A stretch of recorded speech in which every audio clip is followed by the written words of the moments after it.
고린도후서 6장 16절입니다. 우리는 살아계신 하나님의 성전이라. 이 말씀대로 우리가 하나님의 성전이라면 하나님은 우리 안에 계셔서 그곳에서 우리를 만나 주시겠지요. 그렇죠. 성전이란 하나님이 계시던 곳이고 그곳에서 당신의 백성을 만나 주셨으니까요. 오늘은 그 성전에 대해 잠시 살펴보겠습니다. 하나님이 당신의 백성인 이스라엘을 출애굽시켜 약속의 땅 가나안으로 인도하시는데요. 그런데 홍해를 건너 시내산에 이르자 모세를 불러 당신이 당신 백성들과 함께 거할 성막을 그들 손으로 지으라 하십니다. 출애굽기 25장 8절입니다. 내가 그들 중에 거할 성소를 그들이 나를 위하여 짓되. 그리고 29장 45절 46절입니다. 내가 이스라엘 자손 중에 거하여 그들의 하나님이 되리니 그들은 내가 그들의 하나님 여호와로서 그들 중에 거하려고 그들을 애굽 땅에서 인도하여 낸 줄을 알리라. 나는 그들의 하나님 여호와라. 이렇게 하나님이 그들 중에 거하시려고 성막을 지으라 하십니다. 물론 성막 전에 회막이라고 있었는데요. 이 또한 하나님이 당신 백성을 만나 주시던 임시 장막으로 출애굽기 33장 7절로 11절에 나오는데요. 참고하시고 그러면서 하나님은 모세에게 그 성막을 구체적으로 어떻게 지을 것인가를 보여주시며 특별히 성막 가장 깊은 곳에 지성소를 만들어 그곳에 하나님의 임재를 상징하는 언약궤를 두게 하시고 그리고 그곳을 휘장으로 가려 구별하라 하십니다. 그리고 모세는 그 양식대로 성막을 짓고 그 성막과 함께 약속의 땅 가나안으로 향합니다. 그렇게 해서 어느덧 이스라엘 백성이 가나안에 이르러 정착하게 되는데요. 그럼에도 아직 하나님의 언약궤가 성막에 있는 것을 보고 사실 성막이란 이동식 성소였거든요. 그래서 다윗이 성전을 짓고자 합니다. 그런데 하나님이 피를 많이 흘렸다는 이유로 다윗을 막으시고 그의 아들 솔로몬에게 허락하셔서 7년에 걸쳐 예루살렘 성전이 완공되고 언약궤가 그리로 옮겨집니다.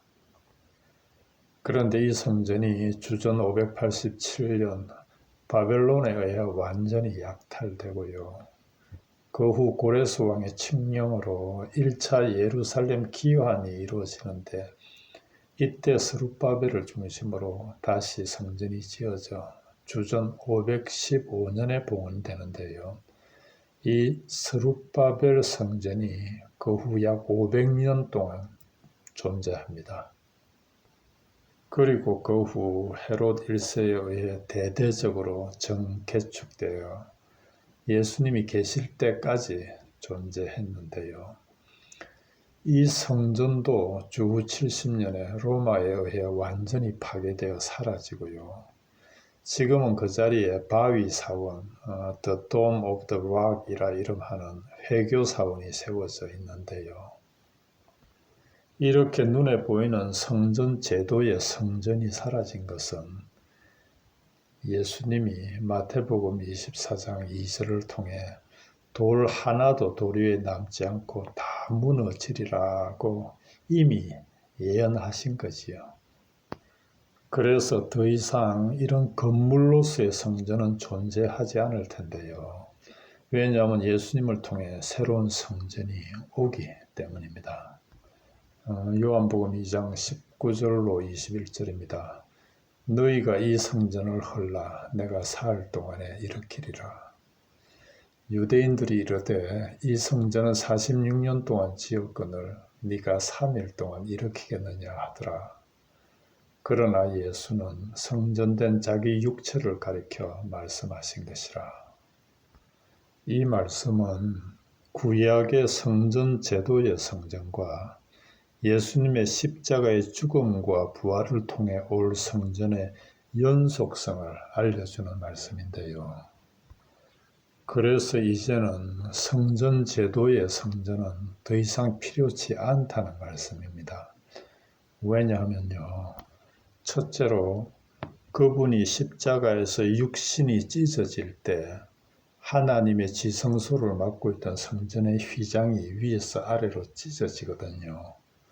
그 의미는 오직 1년에 한 번 대제사장만이 우리 죄를 대신해 흠없는 짐승을 잡아 그 피를 들고 휘장 안에 들어가 하나님을 배웠었는데, 이제는 예수님이 십자가에서 우리 죄를 대신해 대속제물로 죽으심으로 더 이상 우리를 대신해 하나님을 뵙던 제사장도 필요 없고, 그리고 지성소를 가리던 휘장도 필요 없는 그 피를 믿는 누구나 하나님께로 나아갈 수 있는 새로운 길이 열리므로, 그래서 더 이상 성전 제도의 성전이 필요 없어졌다는 말씀입니다.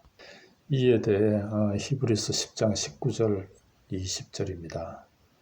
그러므로 형제들아, 우리가 예수의 피를 힘입어 성소에 들어갈 담력을 얻었나니 그 길은 우리를 위하여 휘장 가운데로 열어놓으신 새로운 살 길이요, 휘장은 곧 그의 육체니라.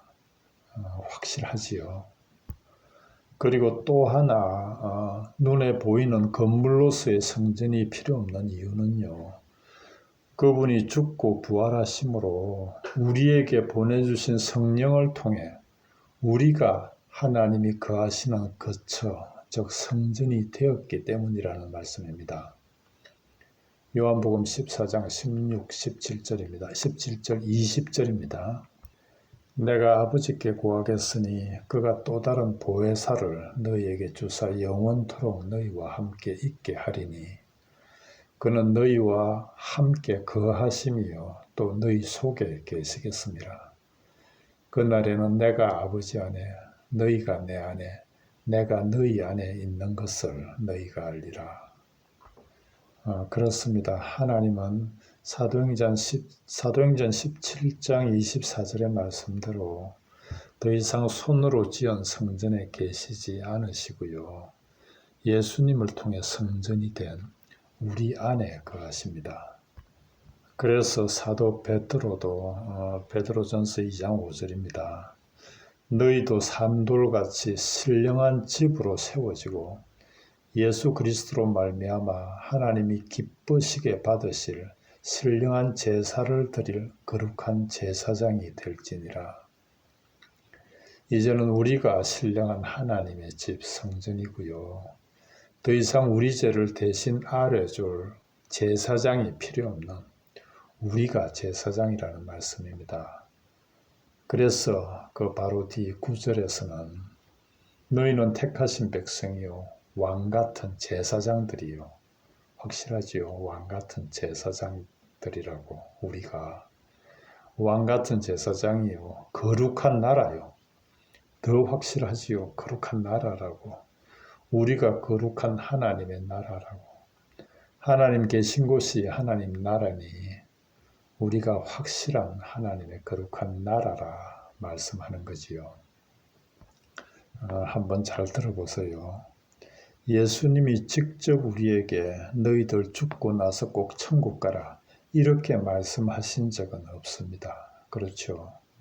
예수님은 언제나 천국이 지금 너희에게 임했다, 또는 천국이 지금 너희 가운데 있다 이렇게 말씀하셨지요. 그렇다고 죽고 나서 갈 천국이 없다는 게 아니라, 천국이란 죽고 나서 가는 곳만이 아닌 지금 여기서 경험하고 누리며 살아갈 수 있는 그런 곳이란 말씀입니다. 그래서 이 말을 뒤집어 보면 지금 여기서 천국을 누리지 못하면 그 사람에게는 죽어서도 천국이 없다는 말씀이지요. 다시 한번 요한복음 14장 20절입니다. 그날에는 내가 아버지 안에 너희가 내 안에 내가 너희 안에 있는 것을 너희가 알리라. 지난 시간에 또 언급했듯이 하나님이 우리 안에 계시고 우리가 하나님 안에 있는 것, 이것이 이 땅의 천국이고요.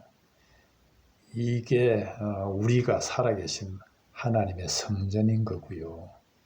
이게 믿는 우리 인생의 목적지고요.